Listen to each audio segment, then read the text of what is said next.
नमस्कार, मी हवामान अभ्यासक अनिलराज मुलगे, राहणार मुलगेमळा, बार्शी, जिल्हा सोलापूर. दिनांक 28 मे. उद्या सकाळपर्यंतचा हवामान अंदाज. तसेच आज दुपारनंतर राज्यात हवामान ढगाळ व सूर्यप्रकाशाचे राहील. तसेच आज राज्यात वारे वाहतील, वाऱ्याचा जोर जास्त राहील.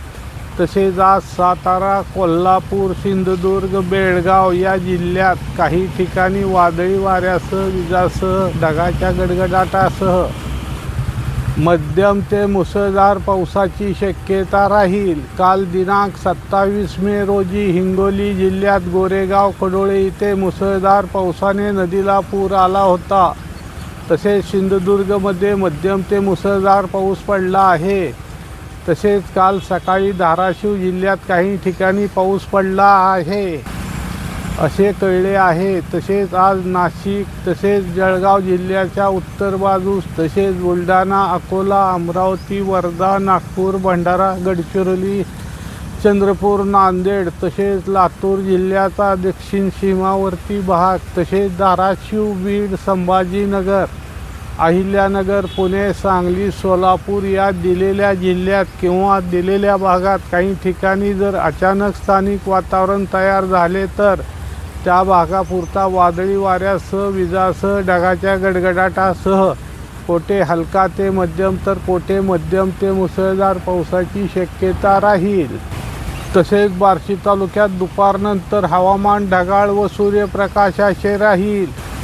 तालुक्याच्या एखादे दुसरे ठिकाणी जर स्थानिक वातावरण तयार झाले तर त्या भागापुरता वादळी वाऱ्यासह पावसाची शक्यता राहील. जर स्थानिक वातावरण तयार झाले नाही तर पावसाची शक्यता नाही. तसेच मी पूर्वी दिलेल्या अंदाजात सांगितल्याप्रमाणे दिनांक 29 मे ते 5 जून या काळात राज्यात भाग बदलत अवकाळी पावसाची शक्यता राहील. सदर काळात हा पाऊस जोरदार वादळी वाऱ्यासह, विजासह, ढगाच्या गडगडासह कोठे हलका ते मध्यम तर कोठे मध्यम ते मुसळधार पाऊस पडण्याची शक्यता राहील. काही ठिकाणी अतिमुसळधार पाऊस पडण्याची शक्यता राहील. या काळात बऱ्याच ठिकाणी गारपिटीची शक्यता राहील. तो कोणकोणत्या जिल्ह्यात कशा प्रकारे पडेल ते नंतर सांगितले जाईल. हा पाऊस सर्वच विभागात होण्याची शक्यता राहील. सदर काळात विजाच्या प्रमाणात वाढ होण्याची शक्यता असून मित्रांनो, मी पूर्वी सांगितल्याप्रमाणे आपण आपली व जनावरांची काळजी घ्यावी. तसेच महत्त्वाचे, काल दिनांक 27 मे रोजी या हंगामातील मोसमी वारे केरळमध्ये दाखल झाले आहेत. लवकरच केरळमध्ये मान्सून दाखल होण्याची शक्यता राहील. तसेच आज एक कमी दाबाचे क्षेत्र अरबी समुद्रात असून दुसरे हलके कमी दाबाचे क्षेत्र बिहार राज्यात दक्षिण भागात असून, तसेच बंगालच्या उपसागरात अंदमान बेटाच्या उत्तर बाजूस एक कमी दाबाचे क्षेत्र असून यावरील सर्व प्रणालीमुळे राज्यात वातावरणात सतत बदल होत राहील. तसेच मित्रांनो, मी पूर्वी सांगितल्याप्रमाणे आपण या पडणाऱ्या थोड्या पावसावर पेरणीची घाई करू नये.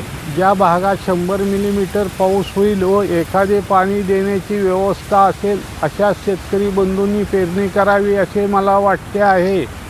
शेवटी निर्णय आपण घ्यावा.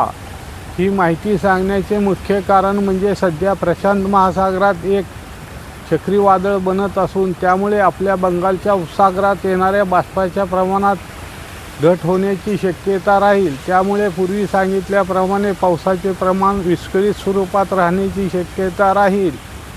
सदर माझा हा व्हिडिओ आवडल्यास त्यास लाईक करा, सबस्क्राईब करा व इतरांना शेअर करा. धन्यवाद.